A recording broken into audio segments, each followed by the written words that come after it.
je tombe sur un agenda. Le genre d'agenda que les entreprises partagent à chaque fois. Cet agenda traînait au sol dans mon salon, je le prends, je me mets à écrire. Je ne me suis jamais dit à aucun moment, à ce moment-là, que j'allais écrire un roman. Je me suis mise à écrire et quand j'ai levé la tête, il était peut-être 2h ou 3h du matin. J'avais vomi sur le papier toute la haine, toute la colère, tout le ressentiment que j'avais enfoui pendant des années. Je suis partie, j'ai écrit pour que mes filles aient la possibilité d'avoir une vie, pour que mes filles ne puissent pas se résigner. Aujourd'hui, avec l'association, nous scolarisons 500 enfants. Chaque année, nous ouvrons des bibliothèques pour permettre à tout le monde d'avoir accès à la lecture. J'ai une bibliothèque à Douala et puis surtout une campagne de sensibilisation chaque année dans 15 établissements scolaires dans le Grand Nord Cameroun pour sensibiliser les filles sur l'importance de l'éducation, l'importance pour elles d'avoir des diplômes et comment se prémunir des violences, notamment le mariage précoce et forcé et le harcèlement sexuel à l'école ou sur le chemin de l'école. Une fois n'est pas coutume, aujourd'hui nous recevons une championne du monde. Pas une championne du monde de football, mais plutôt une championne du monde de littérature.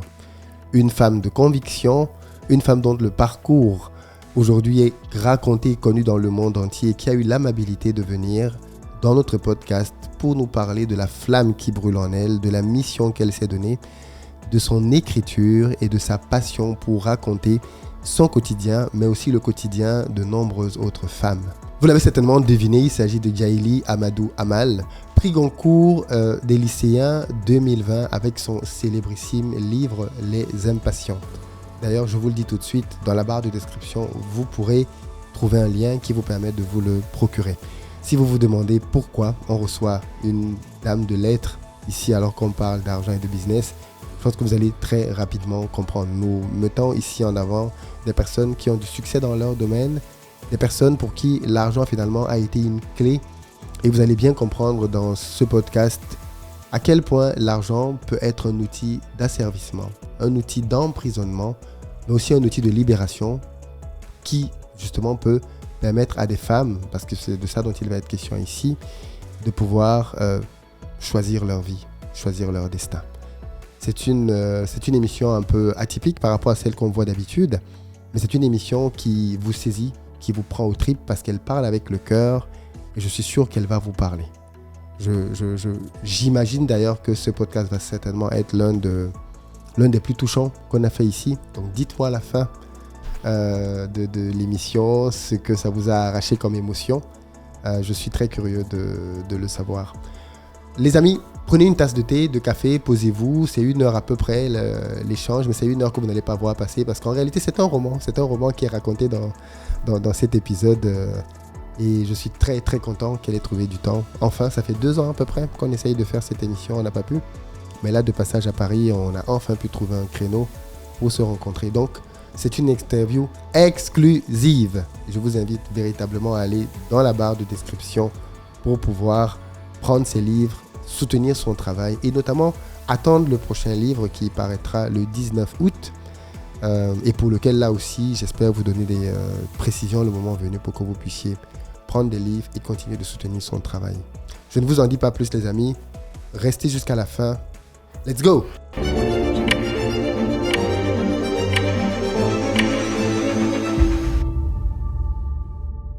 Bonjour Amal. Bonjour Philippe. Merci beaucoup de venir nous voir à Paris pour participer à notre podcast. Ça fait très longtemps, je tiens à le dire ici, qu'on essaye de faire cette émission. 2 ans?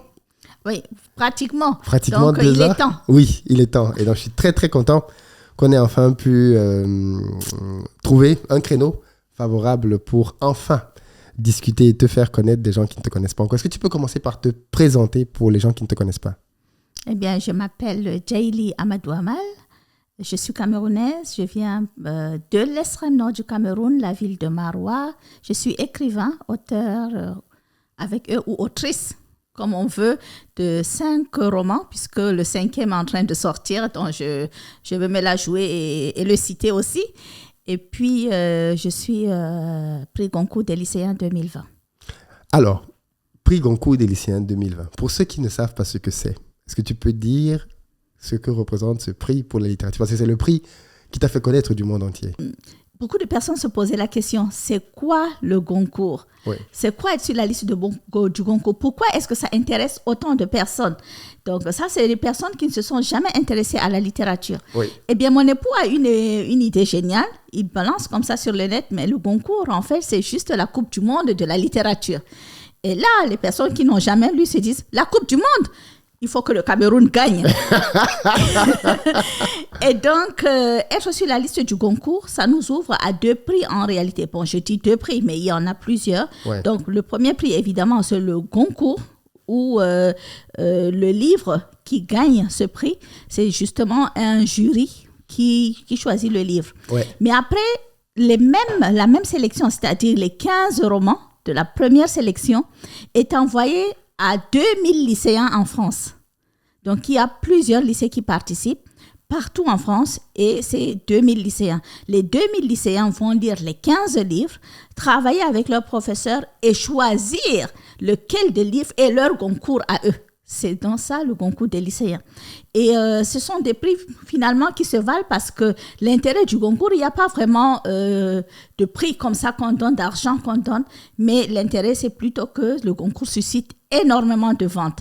Et aujourd'hui, le concours de lycéens, quelquefois, peut même vendre plus que le concours lui-même. Et donc, voilà, en plus de ça, il y a les concours internationaux, donc les choix concours de certains pays.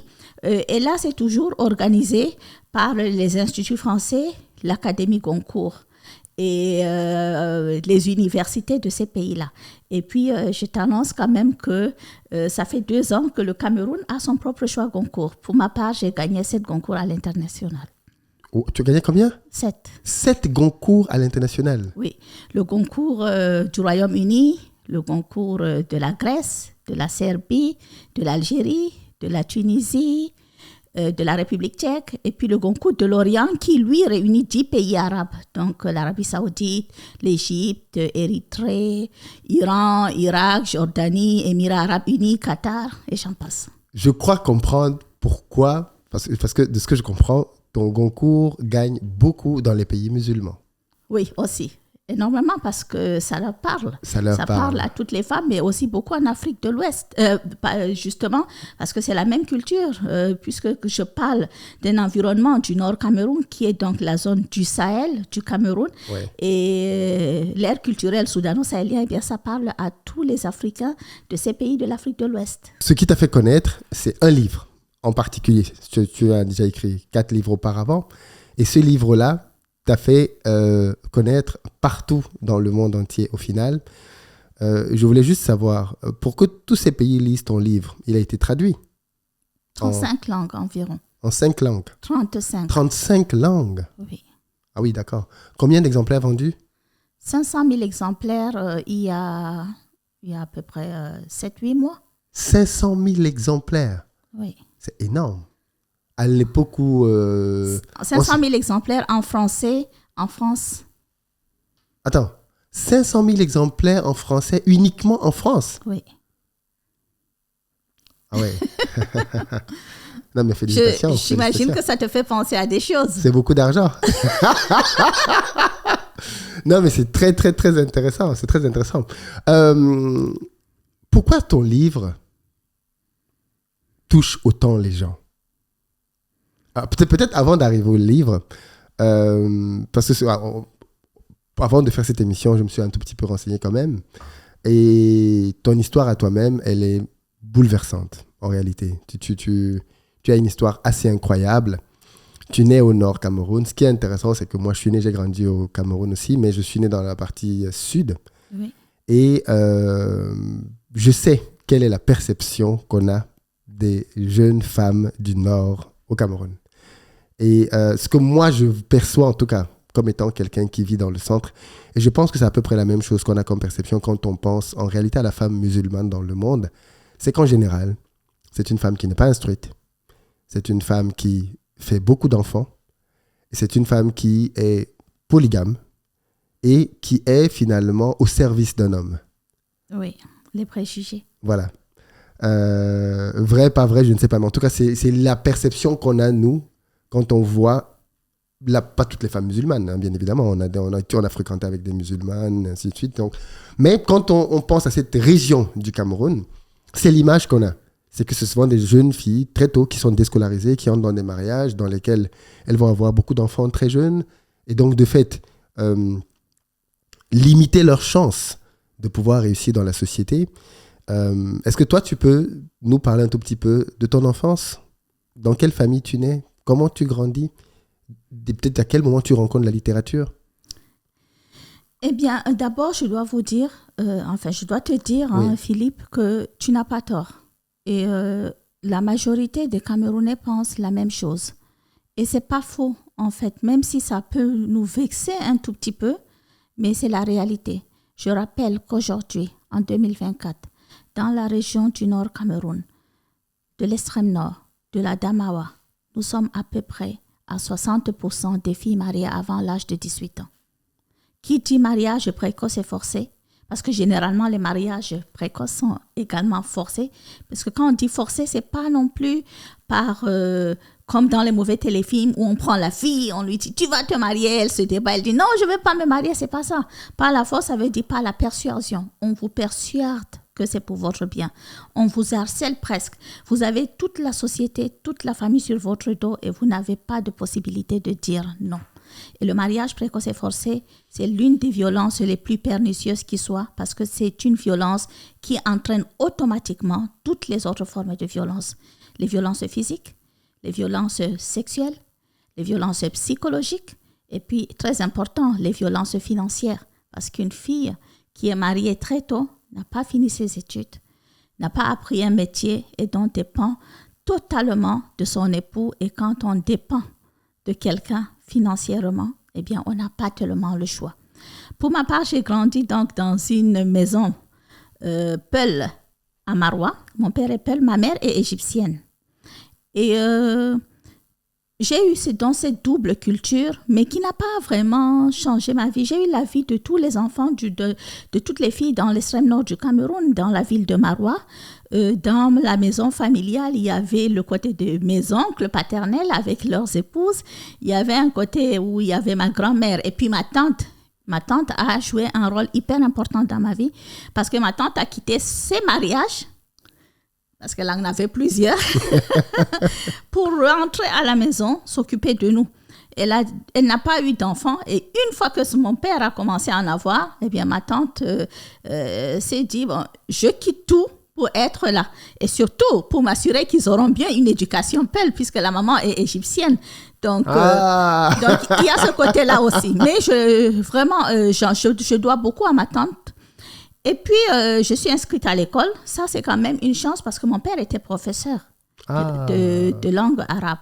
Et donc, mais il a fait une formation de juriste. Et donc, il nous a envoyés à l'école. Mais à l'école, je m'ennuie. Je suis une fille assez timide, je suis très myope, donc je ne vois pas forcément au tableau. Mais je ne peux pas dire que je ne vois pas, parce que, en fait, je n'ai même pas d'abord la conception que je ne vois pas aussi bien que les autres. Je sais que je ne peux pas vraiment lire totalement, mais je me suis dit la lumière, etc. Et j'étais obligée à chaque fois d'avoir une camarade ou un camarade qui soit très sympa pour me lire les questions qu'il y avait. Et du coup, j'ai développé une mémoire très auditive. Par contre, je peux lire parce que c'est proche.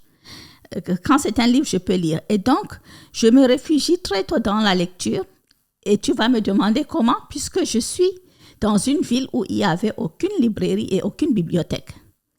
Je découvre un livre un jour par hasard en accompagnant ma mère chez des amis. Je me rends compte que le livre raconte une histoire. Une histoire qui était aussi belle que les contes de ma grand-mère et de ma tante. Alors, je décide qu'il faut que je trouve des livres. Mais où trouver des livres quand on n'a pas de bibliothèque dans la ville? À force d'investigation, j'apprends qu'il y a une petite bibliothèque à l'église catholique. Alors, je l'ai dit, mon père est non seulement professeur de langue arabe, il est imam. Ah. Et donc, nous sommes dans une éducation très stricte. On va à l'école, on n'a pas le droit de regarder à gauche ou à droite. On prend le chemin, On arrive à la maison et on n'a pas le droit à une seule minute de retard. Donc, ma mère, elle était focus là-dessus. Elle sait que c'est 20 minutes de trajet pour arriver à la maison. Donc, vous n'avez pas le droit d'arriver à 25. Bon, j'attends qu'il fasse la sieste. L'après-midi, vous savez, dans le nord Cameroun, il fait très chaud. Donc, mon père et ma mère ont l'habitude de faire la sieste. Dès que je vois qu'ils sont en train de faire la sieste, je me faufile hors de la maison. Je vole la route, comme on dit. Je vais à l'église catholique. Au moment d'entrer à l'église, l'église n'est pas éloignée de notre maison, mais sauf que devant l'église, il y a un petit marché. Et dans ce marché, il y a tous les tontons du quartier qui vont toujours aller raconter toutes les bêtises que vous avez faites. Donc, je contourne l'église, je vais par derrière, je grimpe sur un arbre, j'escalade le mur. Il ne faut pas me voir comme ça, je suis maîtresse dans l'art de grimper aux arbres. J'escalade le mur de l'église, j'entre comme ça dans l'église et je trouve la petite bibliothèque. Et ça devient mon refuge. Et jusqu'à ce que mon père découvre que j'escaladais le mur de l'église, il me pose la question, pourquoi? Évidemment, avec la chicotte à côté. Je savais que c'était mort, ce n'est pas la peine de mentir. Et donc, je dis la vérité. Et mon père me dit, tu es trop bête, la prochaine fois, rentre pas à la porte. Et c'est comme ça que j'ai la permission d'aller à l'église pour lire. Et je lis énormément. Je lis des livres que normalement, à mon âge, je ne pouvais pas comprendre.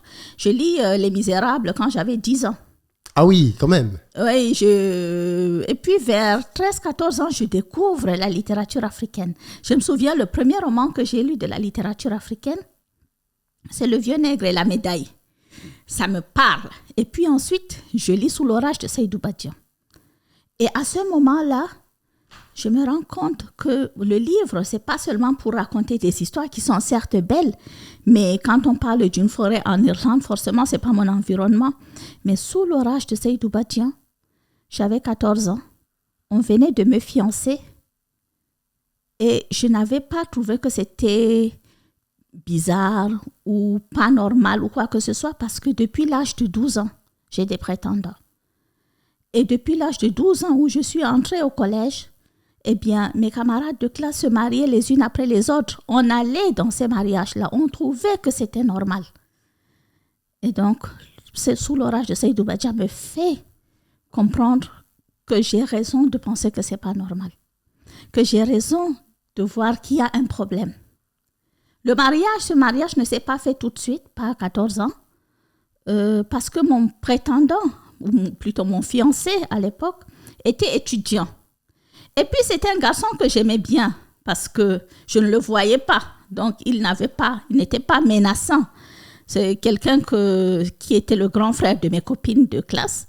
Je le voyais pendant les vacances. On parlait de musique ou alors des choses des ados. Et puis, c'est tout. Donc, s'il n'y avait pas une implication jusqu'à ce que j'ai 17 ans et que je vais, pendant la fête nationale, le 20 mai, défiler avec toutes mes camarades de l'école. Je tenais le drapeau parce que j'étais présidente du club journal. Je voulais devenir journaliste, mais journaliste présentant le journal de 20h à la CRTV. C'était très clair dans ma tête. Et pour ce défilé-là, quand je rentre à la maison, il y avait les autorités administratives qui sont venues demander ma main. Et parmi elles, il y avait le maire de la ville qui était très âgé, évidemment pour moi qui avait 17 ans, quelqu'un qui a presque la cinquantaine, il était très âgé. Mais je me rends compte qu'aujourd'hui, j'ai presque la cinquantaine aussi. Du coup, je ne me trouve pas si âgée que ça. Mais à l'époque, on l'appelait le vieux. Et on m'oblige à le rencontrer, à le voir. Mais tu es déjà fiancée à quelqu'un? Oui, mais ça ne lui dit rien. Parce tu qu'il parles est de ton le père? maire. Non. Ah, le maire, ok. Le maire, ça ne lui dit rien que je sois fiancée. Il est le maire, il a vu une jeune fille, il veut l'épouser et il s'en fiche du reste. Il ne s'est pas posé la question, est-ce qu'elle veut ou pas? Est-ce qu'elle est d'accord? Est-ce qu'elle va m'aimer? C'est pas, en fait, c'est juste, toutes ces questions ne se posent pas dans notre environnement. Et subitement, je me retrouve presque la chouchou du quartier parce que ce n'était plus qu'une question de famille ou des parents. C'était la question de toute la ville, de savoir si le maire allait réussir à m'épouser ou pas. Et j'avais tous les vieux du quartier qui m'encourageaient à accepter, ou plutôt pas qui m'encourageaient à arrêter de faire la tête, qui me conseillaient d'être sage, entre guillemets. Ah, parce que tu avais marqué ton opposition. J'avais marqué mon opposition, je ne voulais pas le voir. Et ils m'ont obligée à le voir. Il, c'est qui? C'est tout mon entourage. Ok. C'est toute ma famille. C'est les amis de mes parents, etc. Mon père n'était pas d'accord. Mais même mon père n'a pas eu le choix. On a obligé mon père à accepter. Ce sont mes oncles qui m'ont donné un mariage.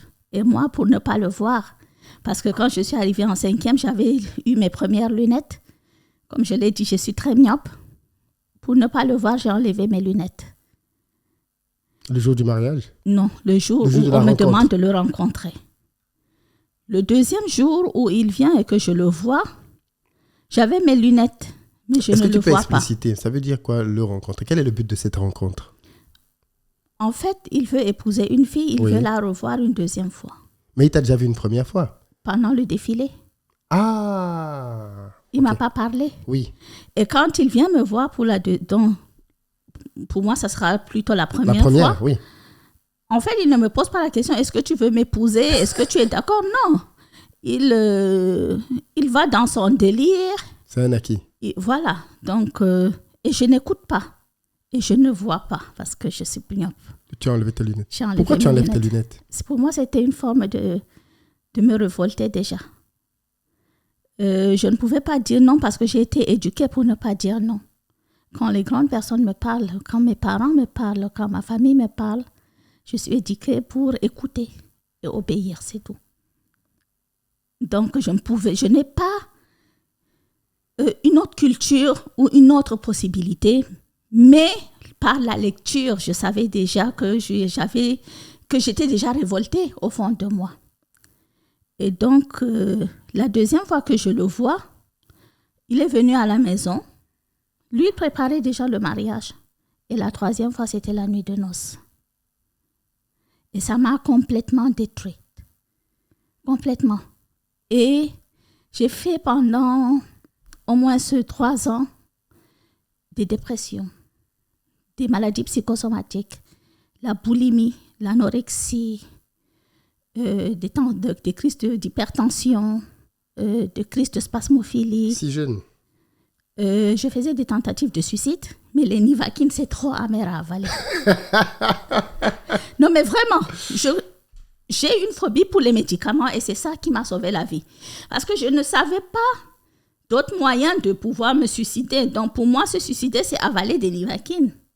Bon, à l'époque, j'ai dit des Nivaquine parce que c'était le médicament qu'on trouvait le plus et j'avais entendu dire que ça pouvait tuer.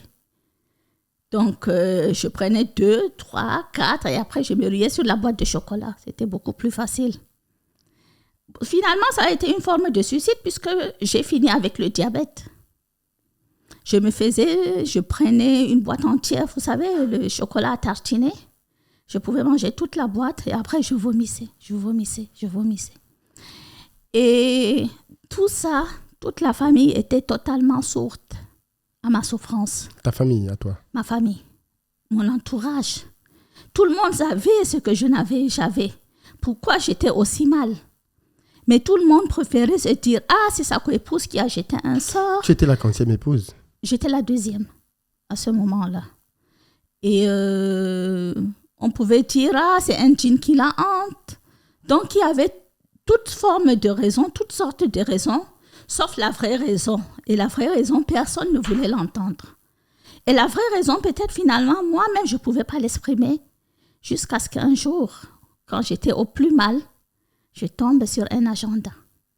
Tout bête. Le genre d'agenda que les entreprises partagent à chaque fois. En début d'année. Voilà. Cet agenda traînait au sol. Dans mon salon, je le prends. Je me mets à écrire. Ce n'était pas prémédité. Je ne me suis jamais dit à aucun moment, à ce moment-là, que j'allais écrire un roman ou quoi que ce soit. Je me suis mise à écrire et quand j'ai levé la tête, il était peut-être 2h ou 3h du matin. J'avais vomi sur le papier toute la haine, toute la colère, tout le ressentiment que j'avais enfui pendant des années. Et je me suis sentie à ce moment-là bien libérée. J'avais vraiment bien dormi ce jour-là. Et à partir de là, je n'ai plus arrêté, plus jamais. J'ai continué à écrire. Je me suis rendu compte que j'écrivais à ce moment-là une autobiographie. Je me racontais. Et puis, j'ai continué mes études. À l'époque, les filles mariées n'allaient pas à l'école. J'ai innové à ce moment-là aussi. Je suis allée à l'école. Mes professeurs me regardaient d'un air bizarre. J'étais la seule fille mariée de mon collège.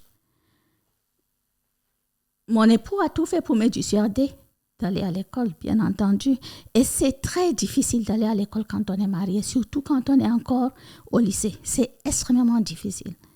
Et puis, vous avez les professeurs qui, soudainement, ne vous considèrent plus comme une élève lambda, mais plutôt comme la femme du maire. Alors que vous avez quoi? Vous êtes juste une adolescente. Vous avez votre mari qui vous dit que vous allez à l'école avec un chauffeur qui doit vous attendre, etc. Alors que vos professeurs, quelquefois, marchaient à pied. Et tout ça, c'est extrêmement, extrêmement difficile. C'est très facile d'abandonner, mais je suis allée jusqu'au bout. Après mon bac, à ce moment-là, mes études devaient s'arrêter, logiquement, parce que je ne pouvais pas aller à l'université, sachant qu'il n'y avait pas d'université dans ma ville. Donc, et tu ne pouvais pas quitter le mariage pour aller étudier? Bien sûr. Donc, j'accumule les formations. Je fais une formation d'abord en bureautique. C'était au moment où il y avait nouvellement les ordinateurs, dans les années 80. Je pense que c'était les années 94, 95. Je fais une formation. J'apprends donc à utiliser un ordinateur. La formation s'achève au bout de 6 mois. J'engage une autre formation, ce qu'on appelait à l'époque la microédition. La microédition, c'est aujourd'hui, je pense qu'on appellerait ça l'infographie, en fait. Parce qu'à l'époque, c'était les imprimeries type offset. On apprenait à mélanger les couleurs, à faire les cartes de visite, les cartes d'invitation. Ça, c'est l'infographie. Donc, je fais cette formation aussi.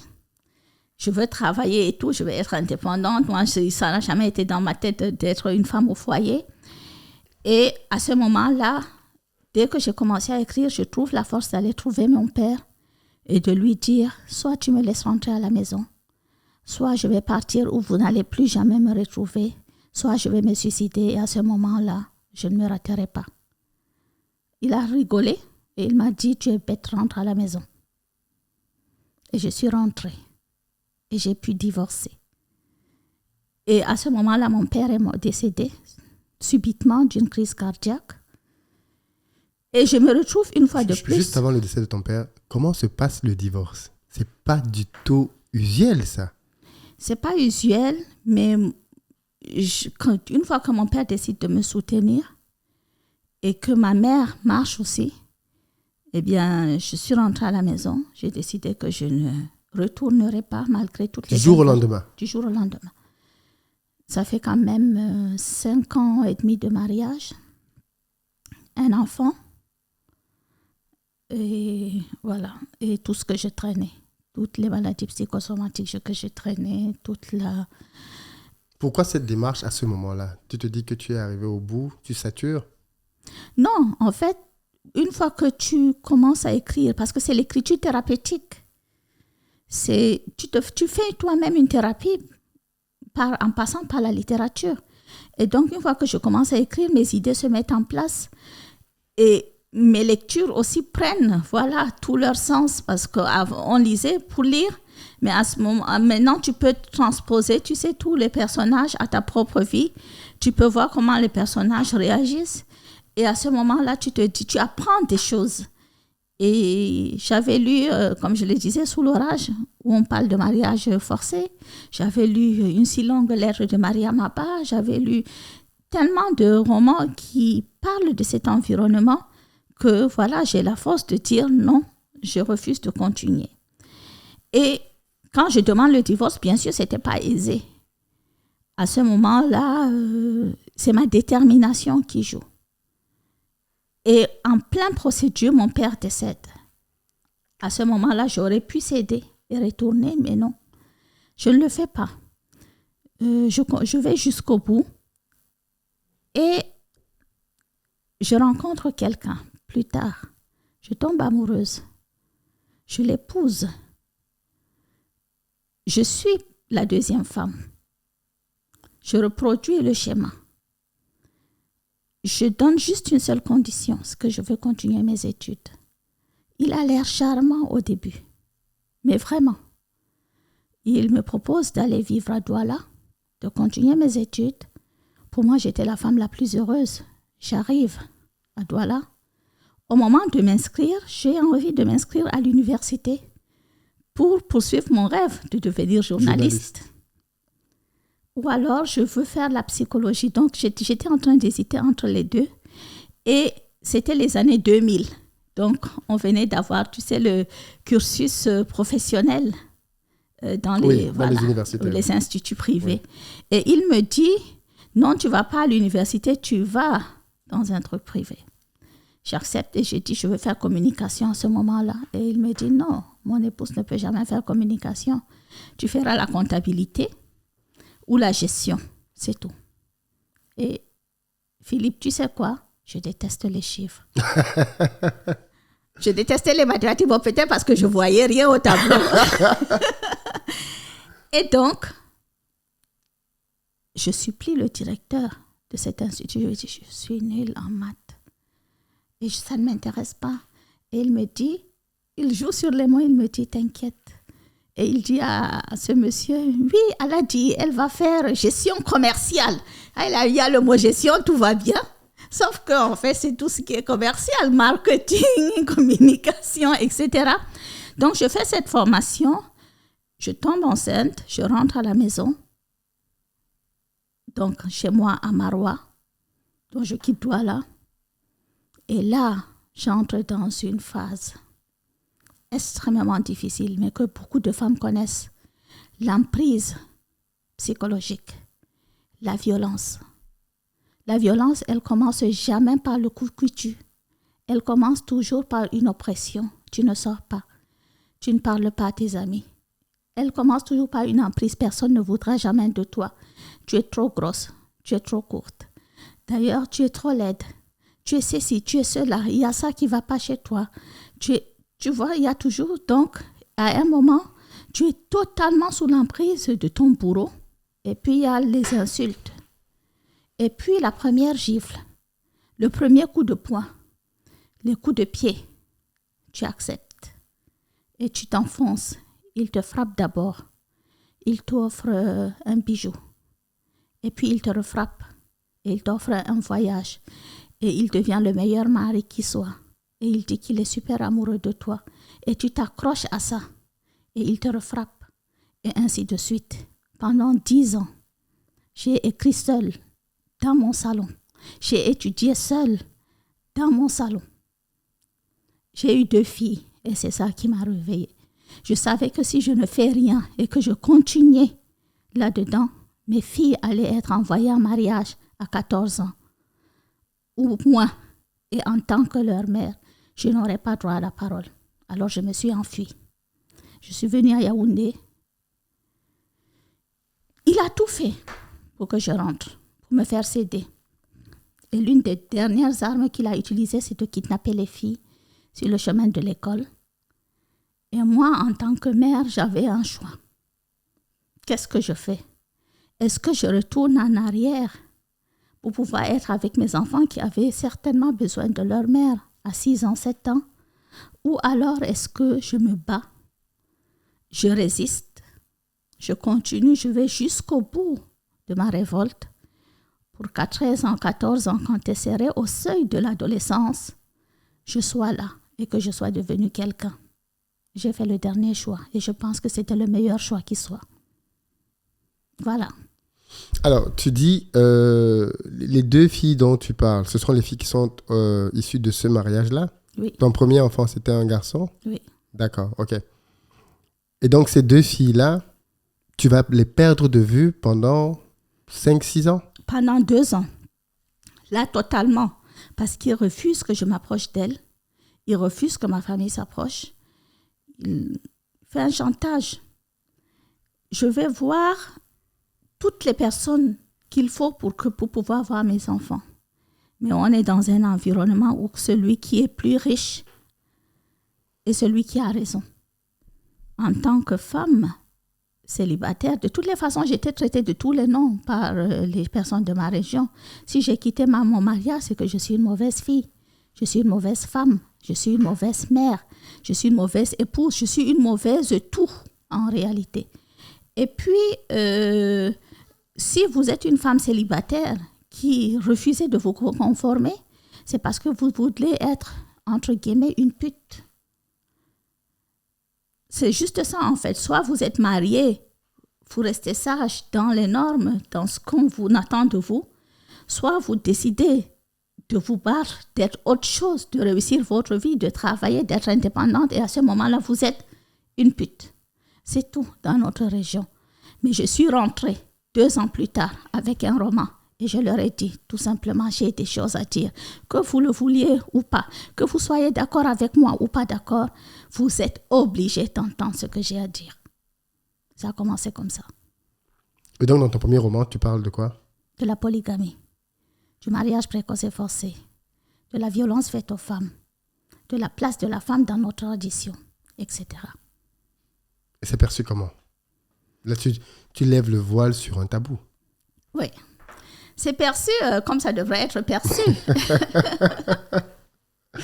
Donc, vous avez des personnes qui...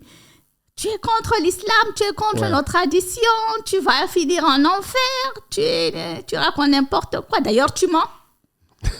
Et d'autres personnes... Sur quelle partie on dit que tu mens? Non, surtout, en réalité, sur l'ensemble, tu mens, puisque tu décris la société telle qu'elle est une société. Mais surtout... Tu sais ce qui m'a le plus étonnée? Ce sont des femmes? Non, ce n'est pas les femmes, c'est de me rendre compte. Parce que ça, je ne m'étais pas rendu compte que dans le sud Cameroun, parce que je reviens à comment on a commencé, dans le sud Cameroun, personne ne savait ce qui se passait dans le nord. On n'avait que des préjugés, on avait une idée. Une des choses, une anecdote, la première fois que je donne une dédicace à Yaoundé, dans le sud, eh bien, un journaliste à la fin, d'une très grande chaîne de télévision de chez nous, se lève, m'applaudit, me fait un très beau compliment. Il me dit, vraiment bravo madame, je vous complimente, vous parlez très bien français. Il est venu à ma dédicace et il me complimente de savoir parler en français. Donc c'est tout dire. Ça dit tout. Voilà. Et quelquefois des menaces, à ce moment-là aussi. Des menaces. C'est ce que je voulais te demander, parce qu'il y a des intégristes, il y a des extrémistes.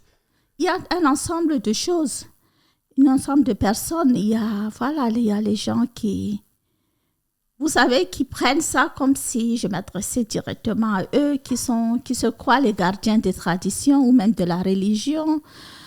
Un ensemble de personnes, voilà, qui réagissent n'importe comment, qui appellent mon éditeur à 2h du matin pour menacer. Mais évidemment, je n'ai pas cédé et j'ai bien fait de ne pas céder. Tu écris ce livre et tu retournes chez toi. Oui. Pourquoi? Pourquoi tu ne l'édites pas de loin? Et pourquoi tu ne l'édites pas en non masqué? Pourquoi tu assumes? J'assume parce que, comme je l'ai dit, mes filles sont kidnappées. En ce moment-là. À écrire un livre, l'assumer et le dire haut et fort et avoir une voix et m'obliger à aller voir les journalistes, à parler, tout ça. C'était l'époque où il n'y avait pas les réseaux sociaux comme aujourd'hui. Mais je décide de parler, de ne pas me cacher, de dire les choses et d'essayer même de faire autant de bouquins que possible pour avoir une voix. Il a de l'argent, j'aurai de l'influence par une voix qui compte, qui comptera à ce moment-là. Et donc, c'était ça. Et comme je l'ai dit, j'ai bien fait parce que ma première fille fait un MBA en droit des affaires ici à Paris. Elle n'est pas mariée. Elle a 24 ans. Ma deuxième fille fait un master en communication à Yaoundé. Elle vient là de se marier, mais évidemment, c'est un choix. Elle est amoureuse de son mari. Donc, je suis partie, j'ai écrit pour que mes filles aient la possibilité d'avoir une vie, pour que mes filles ne puissent pas, se résigner et accepter. Et puis, au-delà de mes propres vies, puisque dès la publication de mon premier roman, je crée une association, c'est aussi toutes les autres filles dans le Nord Cameroun. Aujourd'hui, avec l'association, nous scolarisons 500 enfants. Chaque année, nous ouvrons des bibliothèques pour permettre à tout le monde d'avoir accès à la lecture. J'ai une bibliothèque à Douala avec un fonds de 4000 livres et on vient d'ouvrir une bibliothèque à Maroua. Et puis 36 petites bibliothèques scolaires, plusieurs bibliothèques de lycées réhabilités et puis surtout une campagne de sensibilisation chaque année dans 15 établissements scolaires dans le Grand Nord Cameroun pour sensibiliser les filles sur l'importance de l'éducation, l'importance pour elles d'avoir des diplômes et commencer à prémunir des violences, notamment le mariage précoce et forcé et le harcèlement sexuel à l'école ou sur le chemin de l'école. C'est extrêmement important pour moi. Comment est-ce que tout cet engagement, justement, est perçu dans une région assez conservatrice? Je ne me pose pas la question parce que ça ne m'intéresse pas. C'est-à-dire, je ne vais pas laisser d'autres personnes commencer non seulement à me juger, à juger ma vie, mais également à juger mes actions. Je sais que je fais pour le mieux. Je sais que ces filles ont besoin que je fasse ça. Je sais que je suis une pionnière dans un domaine qui n'est pas accessible.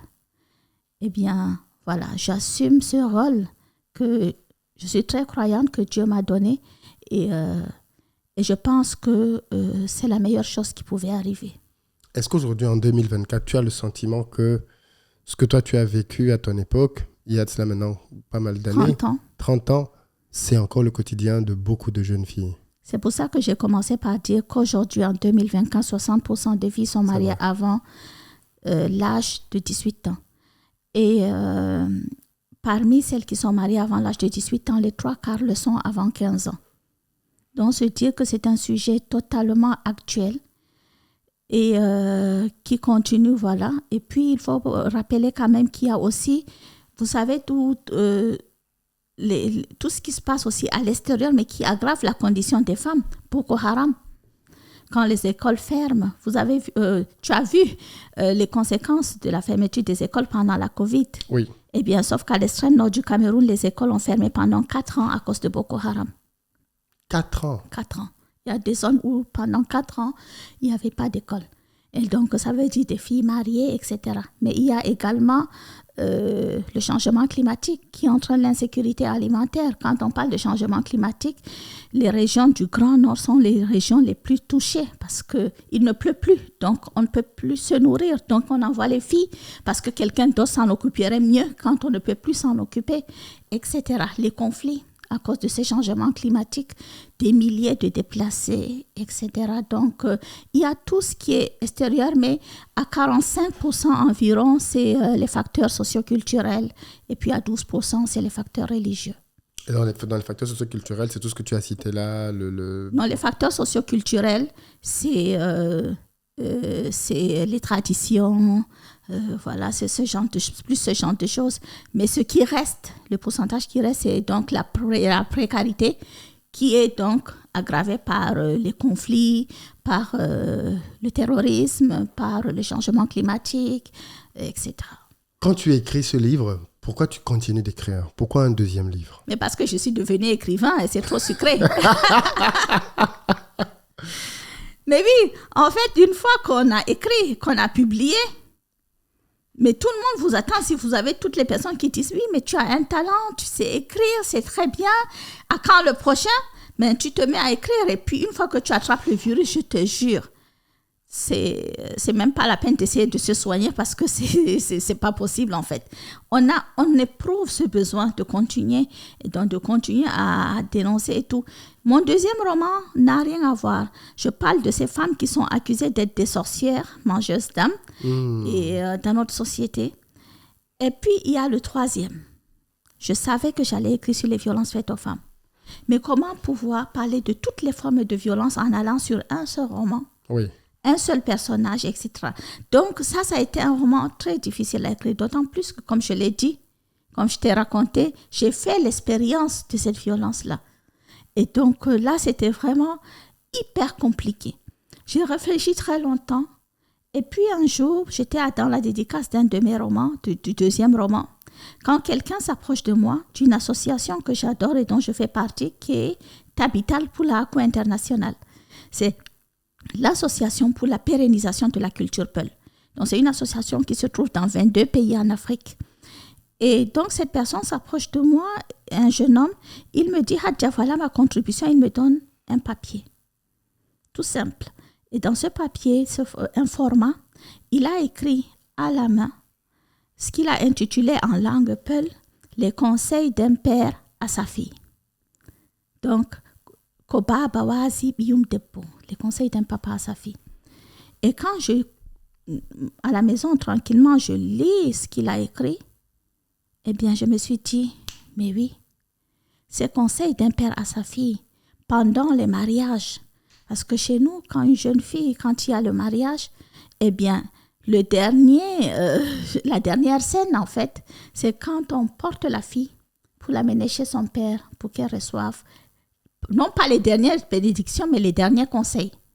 Et si on peut résumer ces conseils, c'est si le mariage est une réussite, c'est parce que tu as su rester patiente. C'est parce que la femme a su se sacrifier, faire abnégation de son bonheur.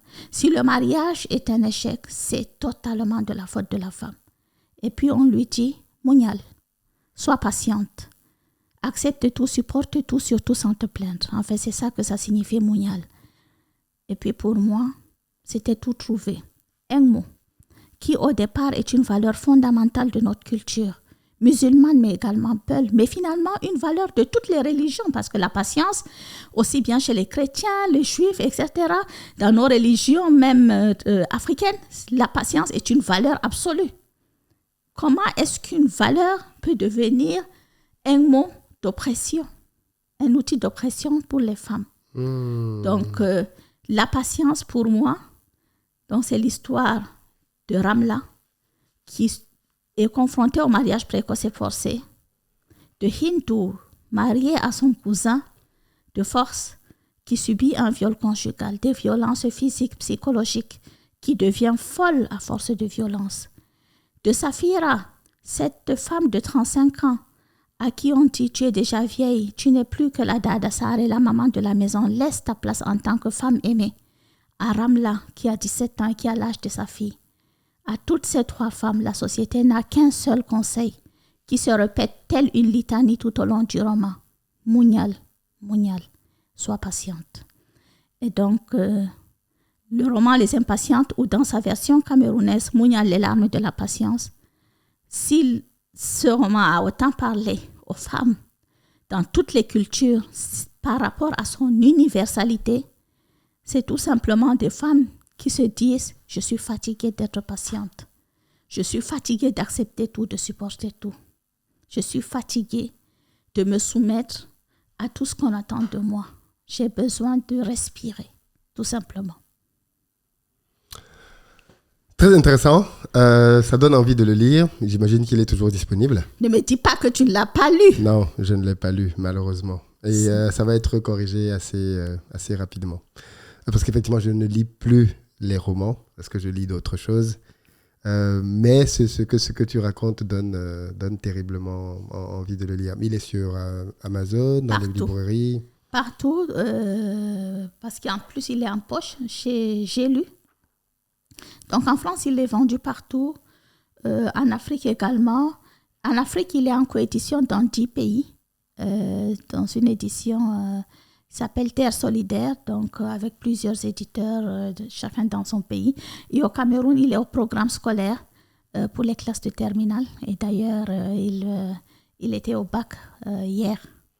C'est incroyable cette réussite quand même, parce que je me rappelle que l'une des choses qu'on a souvent reprochées aux pays africains dans les programmes académiques, c'était le fait qu'on nous faisait lire des ouvrages qui ne nous parlaient pas. Moi, je crois que j'avais lu Victor Hugo, je ne sais plus lequel. J'avais lu André Brinks sur l'apartheid, encore, c'est proche, c'est en Afrique. Racine. Racine. Britannicus, on sait, t'avais tous Britannicus. Voilà, les Britannicus, ainsi de suite. Des livres qui nous... Voilà, c'est de la belle littérature, c'est pas le souci, mais ça ne nous parle pas. Et toi, comment tu es parvenu à... Ce sont les retombées du concours. Comment tu es parvenu à avoir ton livre qui, en plus, terminal, c'est la classe phare du programme d'enseignement secondaire au Cameroun. Comment tu te retrouves à avoir ton livre au programme au Cameroun? De ton vivant, en plus. C'est vrai que quand j'étais quand même au collège, je pensais que tous les auteurs étaient morts. Ben oui. Qu'il fallait être mort pour avoir une reconnaissance. Oui. Et Non, en fait, j'ai rien fait. C'est peut-être, oui, les retombées du concours, le fait qu'on ait tellement parlé de ce livre qui a donné envie à ceux qui s'occupent de chercher les livres pour les programmes scolaires, de s'intéresser à ce roman. Ce roman qui avait auparavant eu quand même le premier prix Orange du livre en Afrique, le prix de la presse panafricaine. Et après le concours, il y a aussi eu le prix Métis des lycéens, il y a eu le prix de l'Association des mères francophones, il y a eu plusieurs autres prix aussi autour. Et donc, je pense que les Camerounais ont eu envie de découvrir et ont décidé de le mettre au programme. Mais j'ai également mon premier roman qui est au programme pour les classes de première et terminale du système anglophone. Wow. Oui. Wow. Et pour cette année, enfin l'année prochaine, l'année qui vient, ils viennent de mettre 6 cœurs du Sahel pour la 4e. Les 6 cœurs du Sahel, c'est lequel de tes livres? C'est mon dernier roman qui est sorti en 2022. Mais maintenant, ce n'est plus le dernier parce que j'ai mon roman qui sort le 19 août. Donc, alors, oui, très bientôt. Tu es en train de faire le teasing. Oui, bien sûr, normal, je ne vais pas manquer. C'est normal.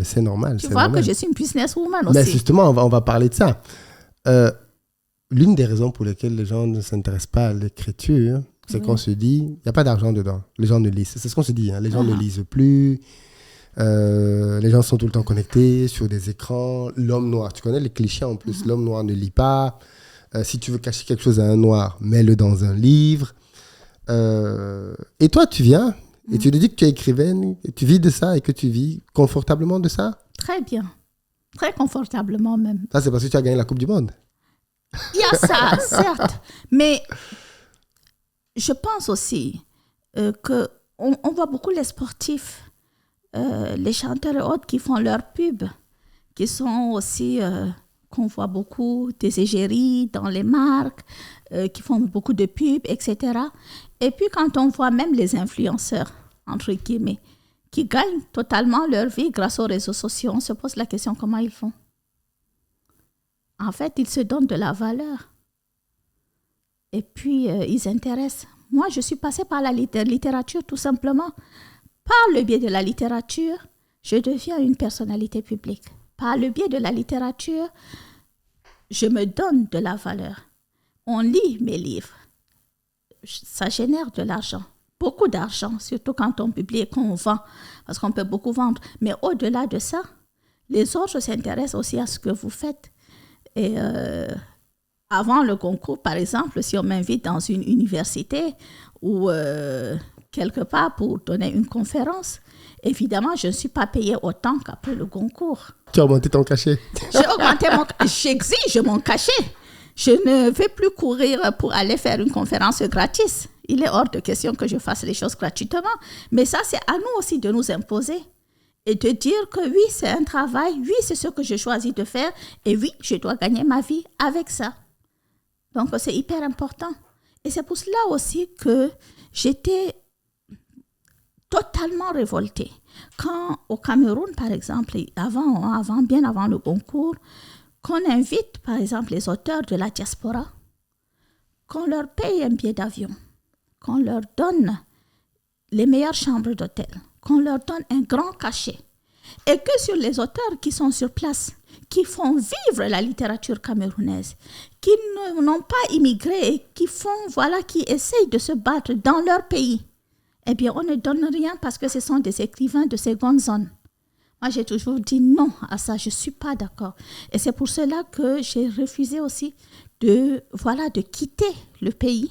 Je continue à vivre au Cameroun, je continue à travailler au Cameroun. Et s'il y a des gens qui me veulent ailleurs dans le monde, eh bien, ils vont me payer un billet d'avion pour que je vienne les trouver là où ils sont. Ponctuellement. Oui. Alors, concrètement, comment on fait pour être déjà sélectionné au Goncourt? Ça se fait sans que tu n'aies rien à faire? Tu as publié un livre et le livre fait son chemin tout seul? Comment ça se passe la présélection déjà? Ou est-ce que tu es informé ou tu découvres juste que tu es dans une préliste? En fait, d'abord, il faut que le roman sorte à la rentrée littéraire. La rentrée littéraire en France, c'est la période, tu sais, fin août, septembre. C'est pour ça que tu vas sortir en août, hein? Le prochain La livre. rentrée littéraire. Mais ce n'est pas parce que je vise un grand prix. Mais on ne sait jamais. Tout est possible. Tout est possible. Donc, voilà, je me souhaite bonne chance à moi-même Tout à fait. avant que les autres ne le fassent. Mais, donc, il faut d'abord sortir à la rentrée littéraire. Et ça, c'est un, c'est un choix de l'éditeur et c'est un risque. Ah. C'est un risque parce qu'il y a 600 romans environ qui sortent chaque année. Et donc, vous avez la possibilité d'être totalement invisible. Mais vous avez aussi la possibilité que, voilà, qu'on puisse parler de vous et que vous puissiez donc être présélectionné ou sélectionné dans les prix de l'automne, puisque ce sont les plus grands prix. Ce n'est pas que le Goncourt. Le Goncourt, c'est le plus grand prix. Mais après, il y a le Renaudot, il y a le Féminin, il y a l'Académie française, il y a le prix Médicis. Il y en a beaucoup, beaucoup, beaucoup en automne. Et donc, il n'y a pas de, voilà, qu'est-ce que je fais? Est-ce qu'il y a une certaine presse? Est-ce qu'il y a une certaine... Non. L'éditeur va envoyer les livres à la presse, va envoyer les livres au prix. Et peut-être même qu'il va sélectionner les prix, il ne va pas envoyer à tout le monde. Et puis après, voilà, advienne que pourra, c'est tout. On ne s'attend pas et on ne peut pas s'attendre et on ne peut rien calculer en fait. Quand tu vois que tu es présélectionné, qu'est-ce que tu te dis? Que je suis sélectionnée dans les 15. Dans les 15. Oui. La première sélection. D'abord, moi-même, je ne prends pas conscience de ça. Oui. Parce que je ne peux pas m'attendre à être directement, la première fois que je publie en France, être sur la liste du Goncourt. Parce qu'il y a des auteurs qui vont travailler toute leur vie et qui ne vont jamais être sur la liste. Wow. Et donc, je suis très émue, très surprise. J'ai très peur.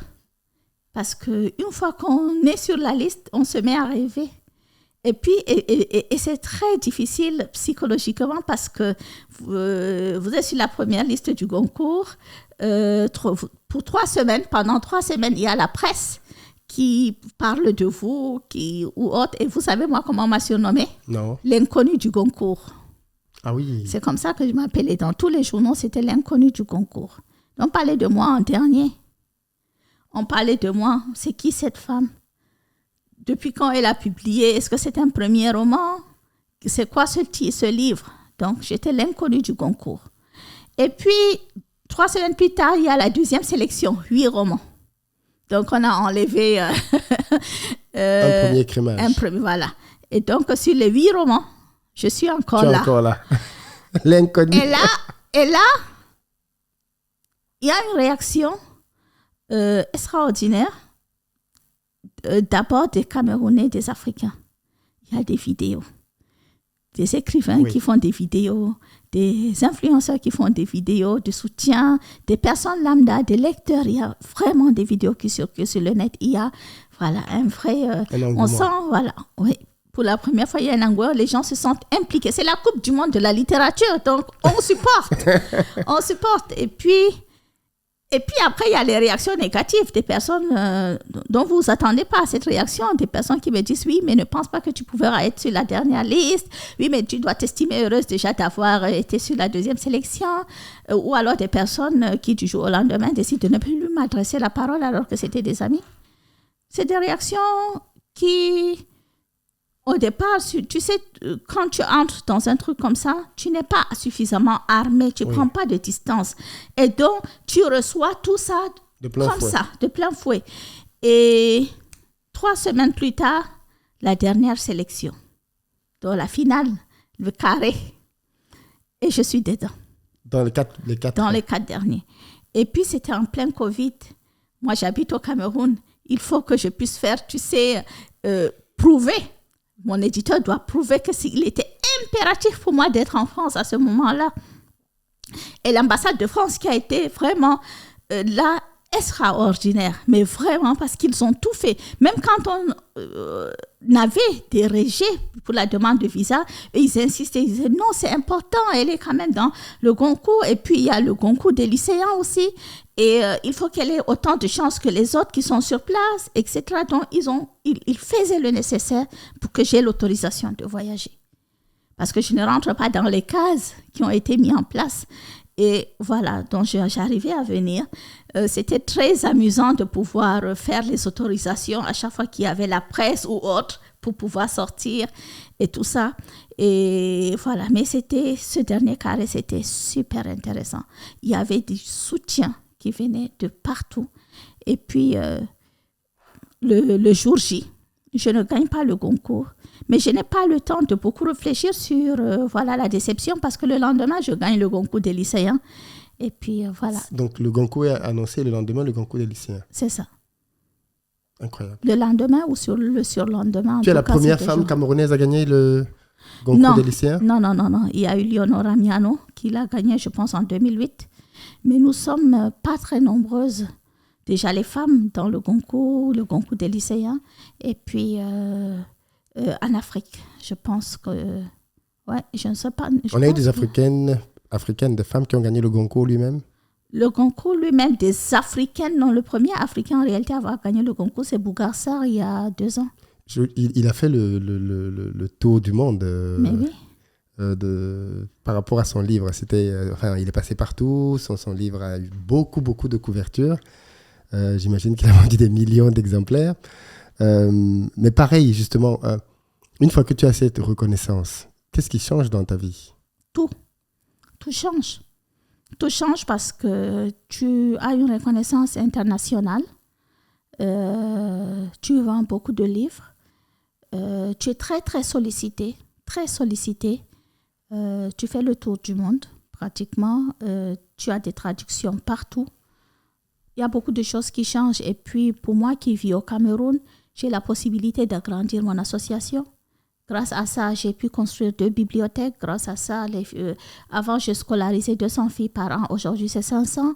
C'est beaucoup de choses qui changent. Le livre est au programme scolaire, entre autres. Il y a une reconnaissance. Dès que je rentre, j'ai une lettre de félicitations et même une invitation du président Macron. J'ai une lettre de félicitations d'Anne Hidalgo. Je rentre au Cameroun, j'ai une lettre de félicitations de Paul Biya. Je suis reçue par la première dame, etc. Donc, oui, il y a vraiment beaucoup de choses qui changent. Et comment tu gagnes de l'argent avec tout ça? Je vends des livres. J'ai des droits d'auteur et donc, les droits d'auteur, ce n'est pas négligeable une fois que c'est beaucoup.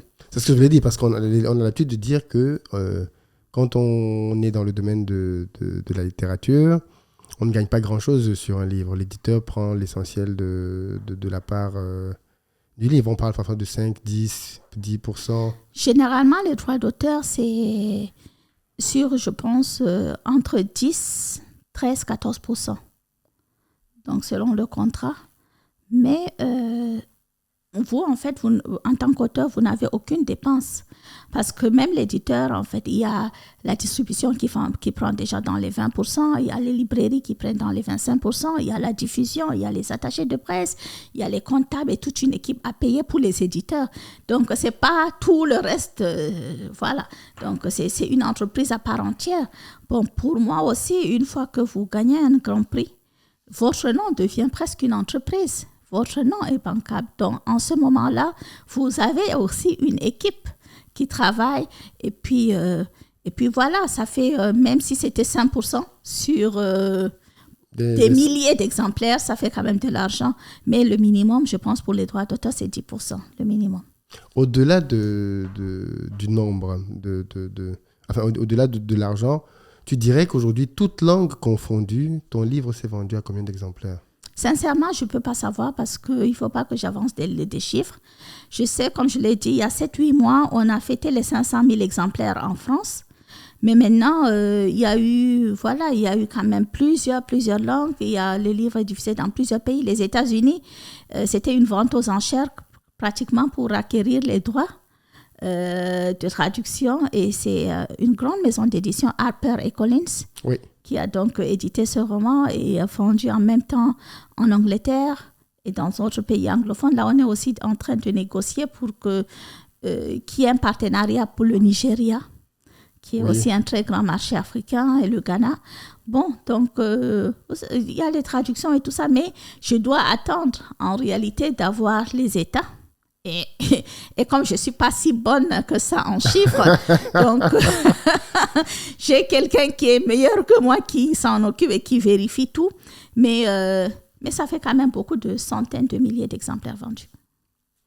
Tu as dit tout à l'heure, je pense que c'est important de le souligner avant de sortir de cette interview, tu as parlé de ton mari. Ça veut dire que malgré tes 2 précédents échecs, tu as continué de croire au mariage. Je suis très persévérante, tu l'as remarqué. Je suis très persévérante, je suis une amoureuse de l'amour et je suis quelqu'un de très déterminé qui ne baisse pas les bras. J'ai rencontré quelqu'un qui était dans le même domaine, parce qu'il est ingénieur de formation, mais il est aussi écrivain. Nos livres se sont aimés. Et puis voilà, nous-mêmes, donc ça fait 14 ans qu'on est mariés. On est mariés après la publication de mon premier roman. Il a lu mon roman et dirait qu'il est tombé amoureux. Vraiment, hein? Et on a 2 enfants. C'est quelqu'un qui... je ne sais pas ce que j'aurais fait sans lui, vraiment. Parce qu'on est dans un métier où on a besoin d'être soutenu. On a besoin d'avoir quelqu'un, sincèrement. Pour moi, j'en ai vraiment besoin. Je me souviens, quand j'écrivais Les Impatientes, à un moment, j'étais là, parce que moi, j'écris que la nuit. Donc, mon époux sait que j'écris, que je suis concentrée, et donc, il se met à monter les escaliers pour aller se coucher. Il devait être minuit passé. J'étais concentrée, j'écris, tu sais, la scène du viol et tout ça, et puis je m'effondre sur mon ordinateur, en sanglots. Et à ce moment-là, il me dit, si ce livre te met dans cet état, ce manuscrit se met dans cet état, c'est que tu n'es pas prête à l'écrire. Et je lui pose une question toute simple et toute bête. À quel moment je serai prête à l'écrire? Quand on a vécu les violences, est-ce qu'il y aura un moment où on va se sentir détaché de ça? Je ne pense pas. À aucun moment, c'est notre histoire, c'est notre vécu, c'est ça qui fait notre force. Mais j'ai besoin de quelqu'un qui comprenne ce que je ressens. J'ai besoin de quelqu'un qui peut apaiser mes angoisses.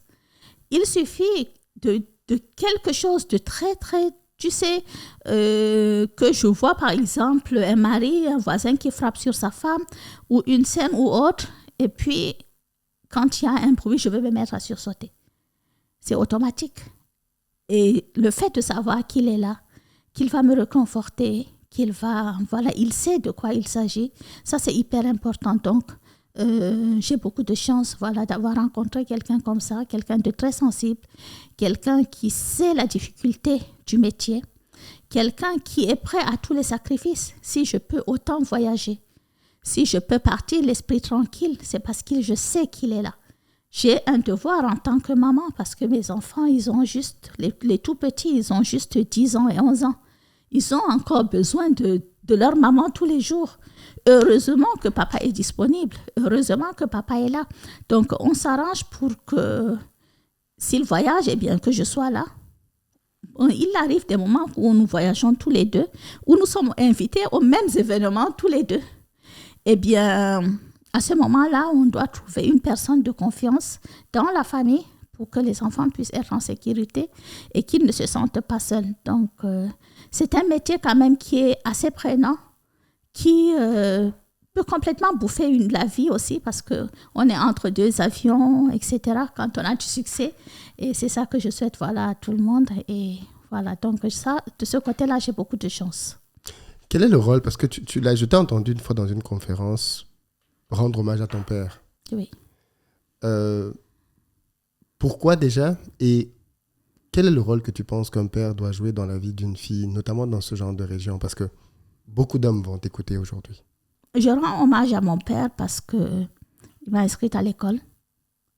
Il m'a encouragée à lire. Mon père, comme je l'ai dit, est un imam. Mon père est un érudit. La formation qu'il a faite, en fait, mon père a fait des études, il est juriste en droit et législation islamique et en droit international. Et donc, il aurait pu être très fermé, mais mon père est un progressiste. Mon père prône un islam modéré, un islam qui donne une place extrêmement importante à la fille et à la femme. Et donc, mon père nous a donné le même droit qu'aux garçons, sauf le droit d'aller au marché. Parce que les filles ne vont pas au marché selon nos traditions Peul à l'époque, mais maintenant, heureusement, ça c'est en train de passer aussi. Et donc, je me souviens que la première fois que j'ai entendu parler de Amadou Hampâté-Bâ, eh bien, c'était chez mon papa. Mon papa était Mon père, il sait écrire, parler un peu le français, mais il parle surtout l'arabe. Il a fait ses études en arabe. Mais n'empêche quand même qu'on pouvait partager des choses, etc. Et le jour où mon père est décédé, alors qu'il n'a pas été malade, qu'il n'avait rien, eh bien, les dernières heures, les dernières minutes que j'ai passées avec mon père, on parlait de littérature. Et il m'a dit, surtout, continue d'écrire. Il m'a dit ça, c'était sa dernière parole. Il est sorti faire un tour, il est revenu, 10 minutes plus tard, il est mort. Donc, si je continue, si j'ai persévéré, si je suis allée jusqu'au bout, c'est parce que j'avais promis à mon père de le faire. Et c'est extrêmement important pour moi. Et le rôle que devrait jouer un père auprès de sa fille, mais vraiment, si j'ai un message à donner par rapport à ça, ne frappez jamais votre fille. Si vous voulez peut-être une petite tape pour le garçon de temps à autre, ça ne leur fait pas de mal. C'est une blague, bien sûr. Mais ne frappez jamais, jamais votre fille. Ne criez pas sur votre fille. Parce que si vous frappez votre fille et que vous criez sur votre fille et que vous parlez mal à votre fille, elle va s'habituer. Et elle va croire que c'est normal. Et elle va donc accepter qu'un homme lui crie dessus, qu'un homme la frappe. Continuez à dire à votre fille qu'elle est merveilleuse, qu'elle est belle, qu'elle a de la valeur. Dites à votre fille qu'elle est capable d'arriver jusqu'au bout. Complimentez votre fille. À chaque fois, encouragez-la. C'est extrêmement important parce que les filles sont de nature très, très sensibles. Et donc, si elles écoutent à chaque fois qu'elles sont belles, d'abord de leur père, qui est le premier homme de leur vie, si elles entendent qu'elles ont de la valeur, si elles entendent qu'elles peuvent faire tout ce qu'elles veulent dans la vie, qu'elles peuvent y arriver, arriver jusqu'au bout de leurs rêves, eh bien, elles vont le faire parce que c'est leur papa, leur premier homme qui leur dit. Donc, pour les hommes, vraiment un conseil, aimez votre fille. On arrive presque au terme de notre émission. Ton dernier livre. Alors déjà, je le rappelle, si vous n'avez pas pris les livres, il faut absolument le faire. Je vais mettre les liens. Tu vas m'envoyer les liens. Et on va mettre les liens en barre de description pour que vous puissiez directement commander votre exemplaire. Le dernier livre, il va parler de quoi? Eh bien, mon dernier roman qui va paraître le 19 août 2024, donc dans quelques mois. Je suis là à Paris pour déjà... c'est pas la promotion, mais on commence déjà à parler du livre aux libraires, etc., la diffusion chez les distributeurs et tout. Donc ça, c'est un travail en amont et c'est un travail normalement que font tous les éditeurs. Mais certains éditeurs choisissent aussi d'associer les auteurs qui sortent à la rentrée littéraire. Et pour ma maison d'édition, je suis le seul auteur cette année qu'ils vont présenter à la rentrée littéraire. Donc ça fait un poids quand même sur les épaules. Mais c'est aussi très sympa, voilà. Et donc, ce roman, qui est intitulé « Le harem du roi », est un roman qui parle, je dirais, de deux choses. Vraiment. Il y a d'abord le côté universel, humain, intime, l'histoire d'une femme, professeure de lettres, très instruite, intellectuelle, qui a eu une belle vie avec son époux, tout aussi instruit, médecin, et qui a des enfants, qui a une belle vie. Et son mari, d'un seul coup, est rattrapé par son destin, puisque c'est le fils d'un roi dans le Nord Cameroun, dans l'Amido, et que ce médecin décide donc de devenir l'Amido, et avec tout ce qui va avec. Donc, c'est l'histoire donc, de cette femme qui va se battre contre certaines traditions, qui va se battre également pour l'amour de son homme, qui va accepter l'inacceptable, aller jusqu'au bout de l'intolérable, jusqu'où peut aller une femme amoureuse pour son amour, pour sauvegarder son couple, pour sauvegarder sa vie. Donc ça, c'est le côté romantique des choses et tout, mais à côté de ça, on découvre aussi une facette, une vie qu'on ne connaît pas, alors qu'on est au Cameroun ou en Afrique subsaharienne, parce que ça se passe quand même partout où il y a certains chefferies. On découvre qu'il y a encore la servitude en Afrique. on découvre qu'il y a des femmes qui ne sont pas des épouses, mais plutôt des concubines parce qu'elles sont d'origine servile, etc.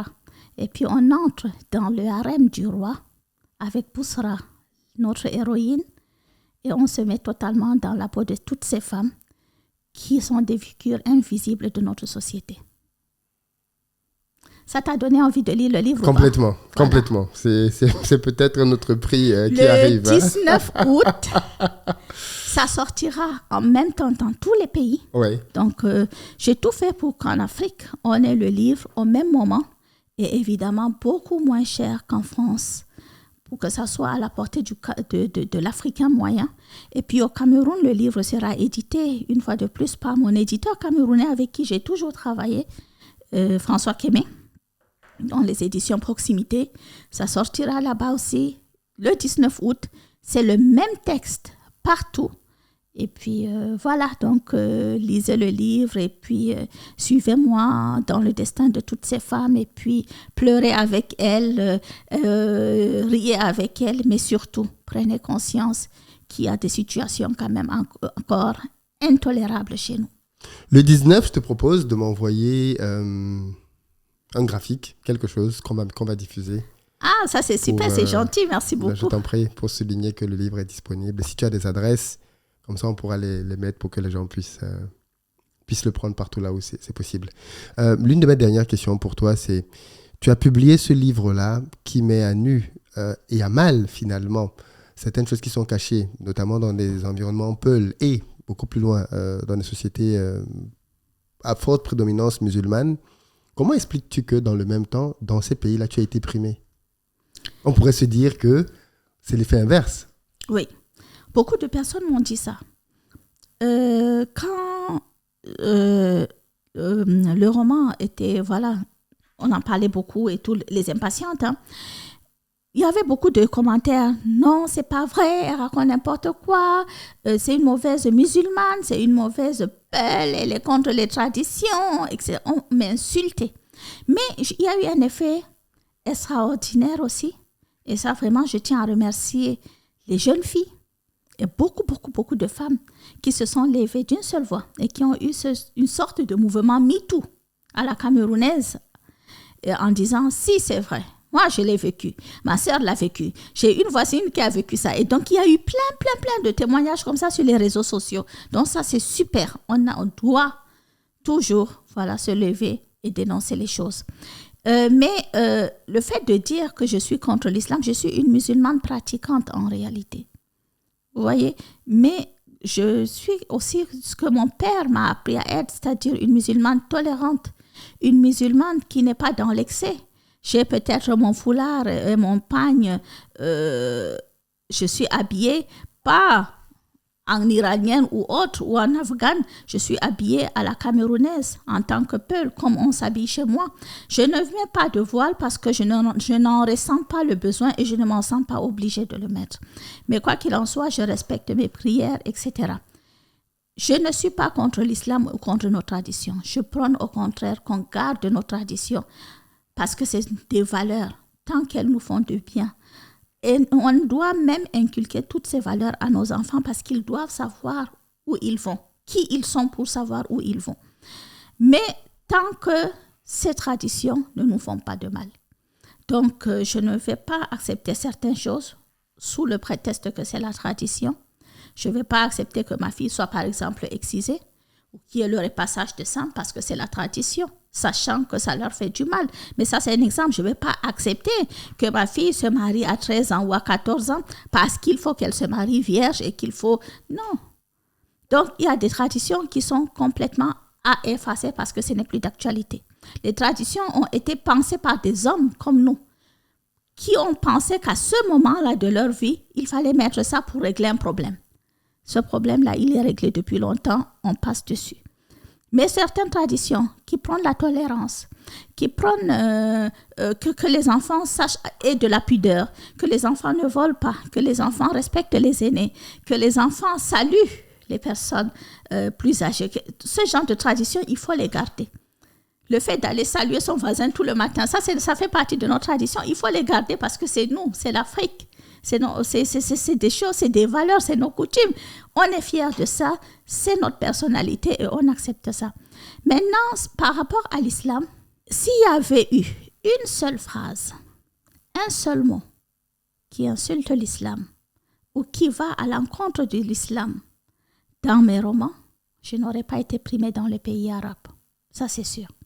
Et ça a même été un argument parce que pour les gens qui disent de toutes les façons, elle est contre l'islam, ce qu'on répond, c'est j'ai gagné quand même le concours de l'Orient. Donc, calmos, vous n'êtes pas plus musulman que les Arabes ou autres.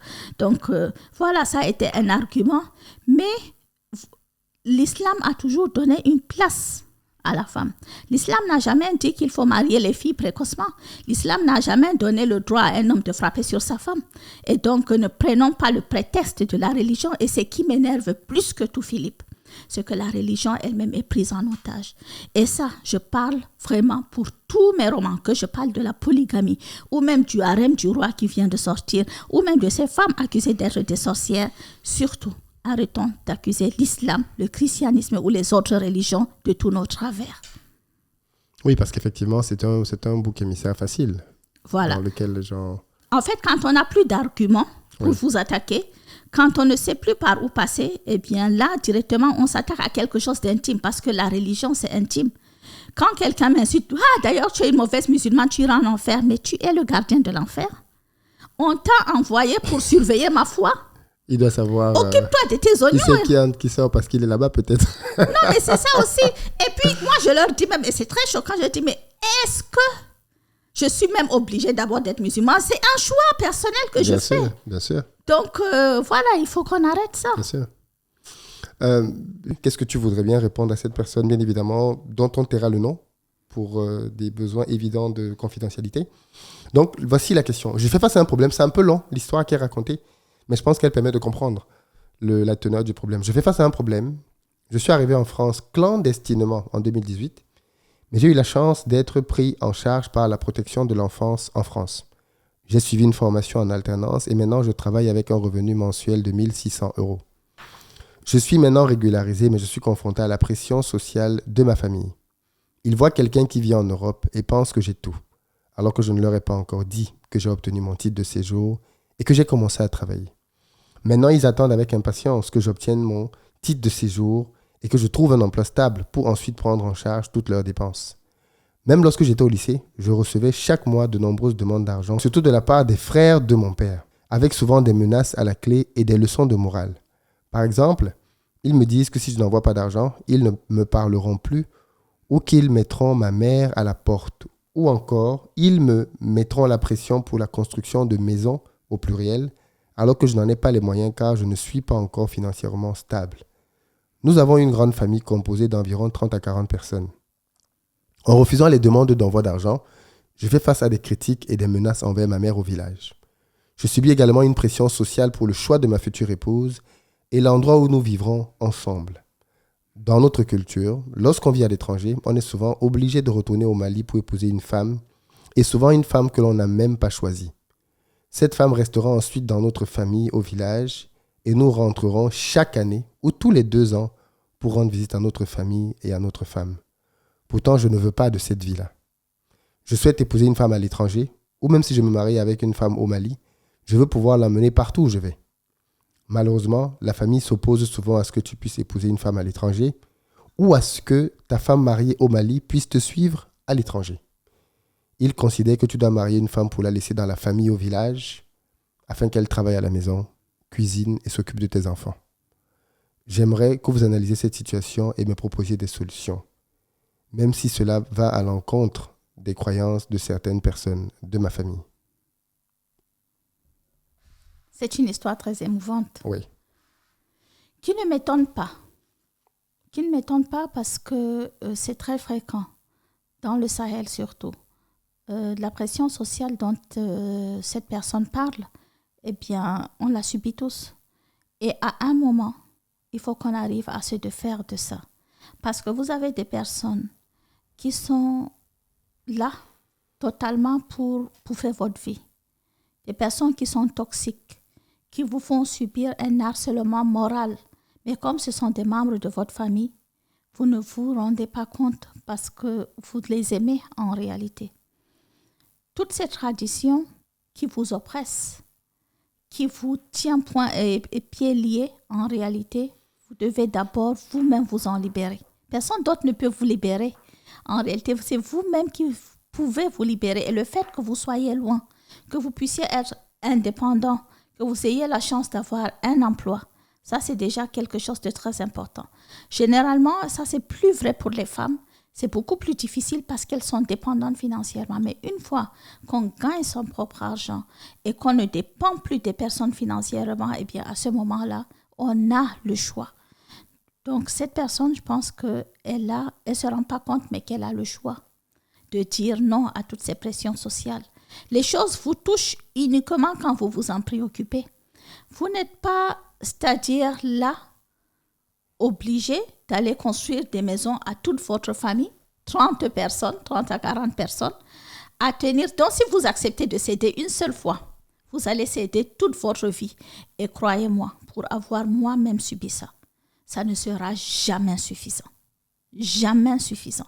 C'est-à-dire, vous allez envoyer, même si vous décidez d'envoyer la moitié de votre salaire tous les mois, le seul premier mois où vous n'allez pas pouvoir envoyer, eh bien, toutes ces personnes hyper ingrates vont vous sauter dessus, vont vous dire que vous n'avez jamais rien fait pour la famille, etc.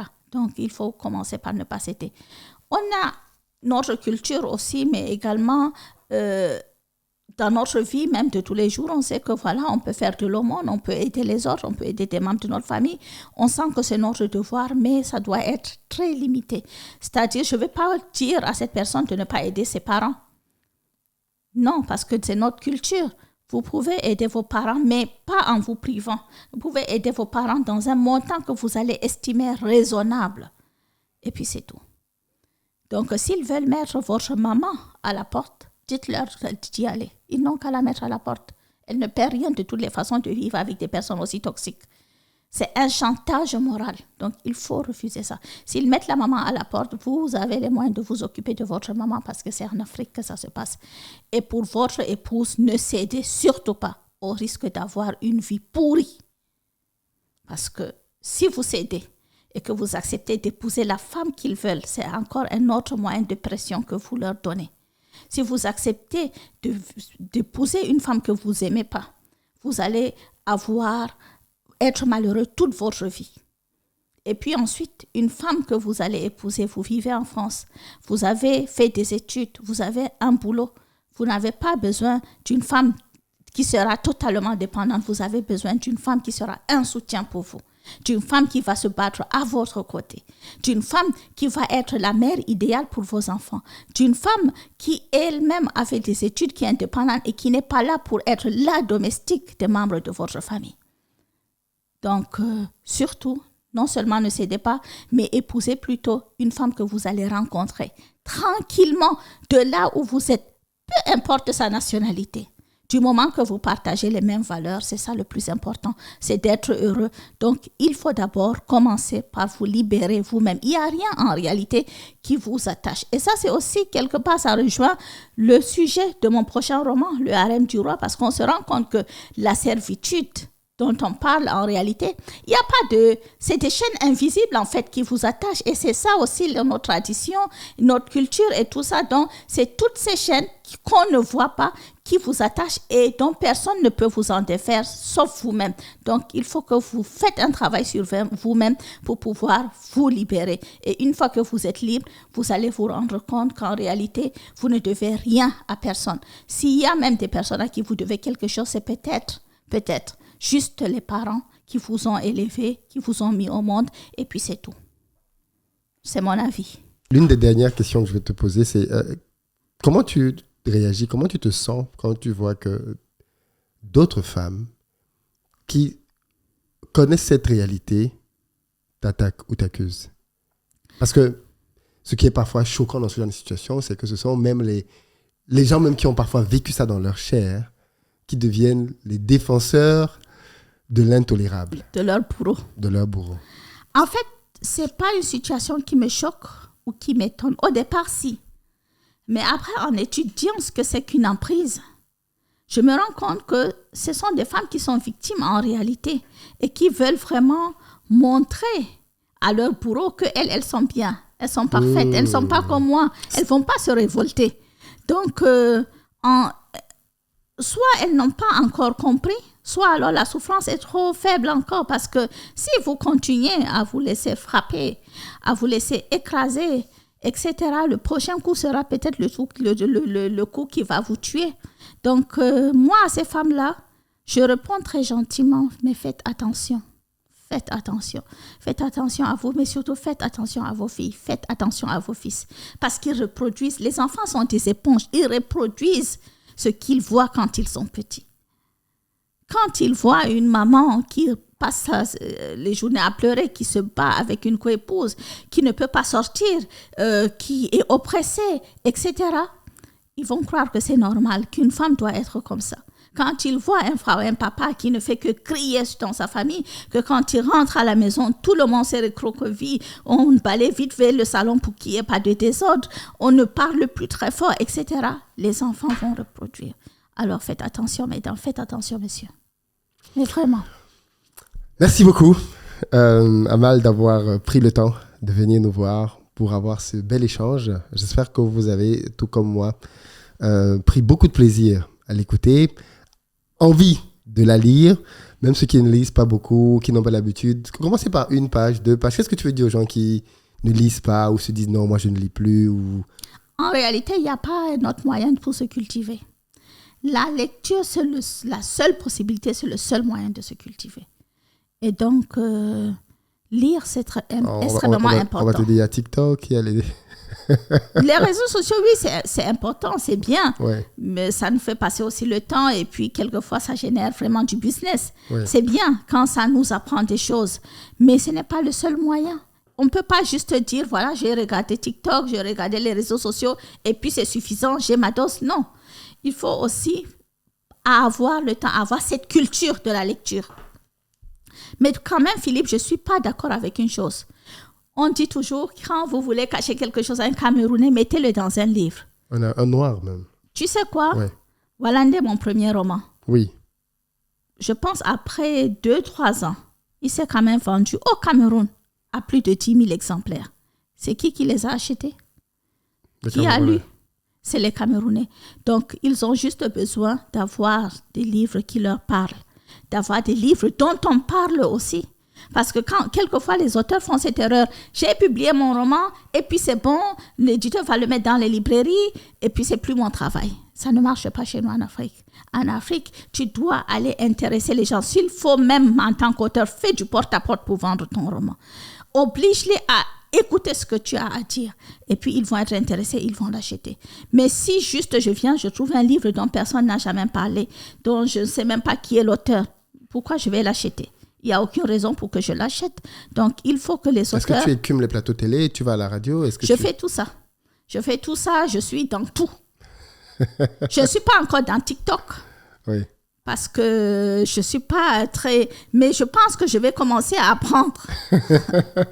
Et c'est extrêmement important. Il faut utiliser tous les réseaux qu'on a, tous les médias qu'on a à notre disposition pour se faire connaître. Et ce n'est que ça, en fait. C'est comme dans tout ce qu'on fait, dans tout ce qu'on décide de vendre. Et pour ça, je dois remercier finalement cet texte qui a été extrêmement méchant de m'avoir obligé à faire gestion commerciale. Au final, oui. Oui. Moi, ça me rappelle, je sortirai là-dessus, un autre auteur camerounais qui est décédé maintenant, Ateba Yene, oui, qui lui était très lu aussi au Cameroun, et qui d'ailleurs m'avait fait comprendre qu'on peut être un auteur et être lu au Cameroun. Et il disait simplement que justement, il est très lu parce qu'il parle des réalités et du quotidien des Camerounais. Il ne va pas plus loin que ça. Et ce qu'il dit dans ses livres, c'est ce que les gens vivent au quotidien.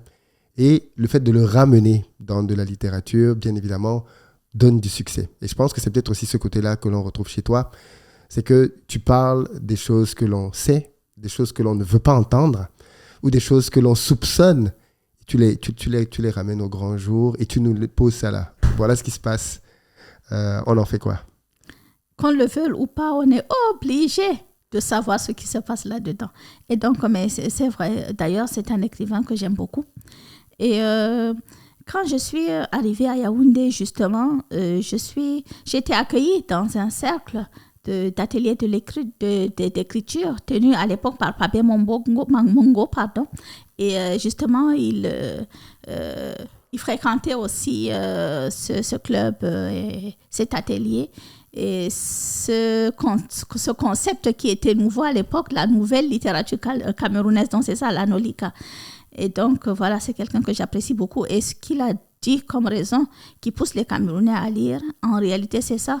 Ils ont besoin qu'on parle d'eux. Ils ont besoin de se reconnaître dans un texte. Ils ont besoin de savoir ce qui se passe d'abord dans leur pays.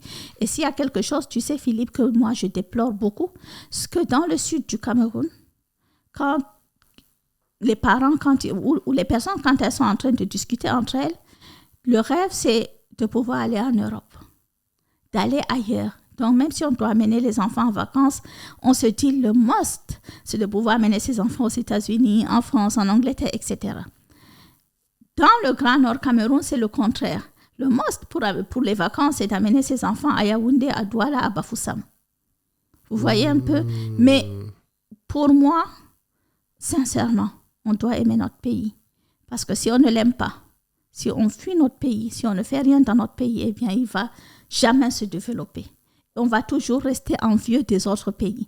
Mais si on est donc pour qu'on aime notre pays, pour que nos enfants aiment leur pays, il est extrêmement important qu'on leur fasse découvrir les beautés de notre pays.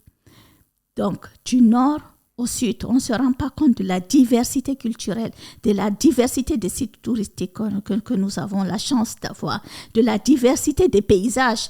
On passe quand même du désert, de Kousséri, en passant par la steppe, la savane, les montagnes de Ngaoundéré, les grandes hautes montagnes vers l'ouest, les Grislandes, en passant par la forêt équatoriale, les belles plages de Kribi, les belles villes de Yaoundé, de Douala. C'est extraordinaire. Donc, pendant les vacances, pensons à amener nos enfants découvrir le Cameroun. C'est très important. Te voilà qui est devenue ambassadrice de la promotion du Cameroun. Mais c'est nécessaire, effectivement, de... On est tous ambassadeurs quelque part, non, de notre pays. Ça, c'est notre devoir. Tout à fait. En tant que grand frère, en tant que papa, en tant que maman. Donc, voilà. Tout à fait. Comment tu souhaites, demain, qu'on se souvienne de toi? Je souhaite qu'on se souvienne de moi d'abord comme un écrivain qui a fait son travail.